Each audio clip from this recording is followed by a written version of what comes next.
Hello বন্ধুরা, সবাইকে আজকে আসসালামু আলাইকুম।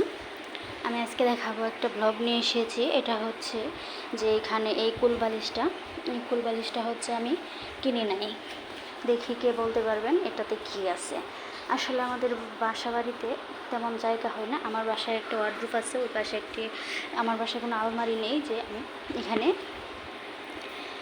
কম্বলটা রাখবো। তাই আমি এটার ভিতরে একটা কভার কিনেছিলাম কুলবালিশের। এখানে আমার এক ফাটে কম্বল ছিল একটা ছোট, আমি এই কম্বলটাকে এখানে রেখে দিয়েছি। আপনারাও চাইলে এভাবেই রেখে দিতে পারেন।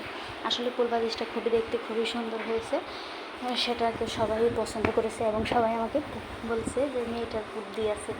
তারপর আরও একটা হচ্ছে যে আমি আরও একটা কুলবালিশ বানিয়েছি। এটা হচ্ছে আমার এই মেয়ের জন্য। এই কুলবালিশটা হচ্ছে দুইটা কুলবালিশ ছিল, দুইটাকে ভেঙে একটা বানিয়ে ফেলেছি।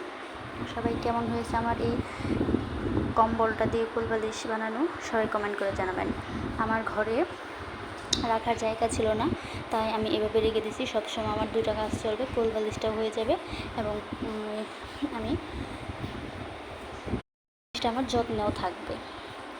আমার মেয়ে তো সবসময় এটার উপর বসে, সে অনেক খেলাধুলা করে এটা নিয়ে। দেখেন, সে একটা মিষ্টি হাসি দিয়ে দিল। এখন তাকে কেমন লাগছে সবাই জানাবেন। সবাই ভিডিওটা শেয়ার করে দেবেন সবার আত্মীয়র কাছে, যারা জায়গার অভাবে কম্বল বা লেপকে ভালোভাবে রাখতে পারে না।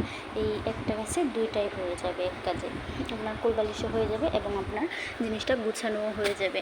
এর উপর যদি আপনারা আরেকটা কাভার দিয়ে নিতে পারেন। এখন আমি এটাকে আপাতত রেখে দিছি, এর উপর আমি আবার কাভার দিয়ে নিব।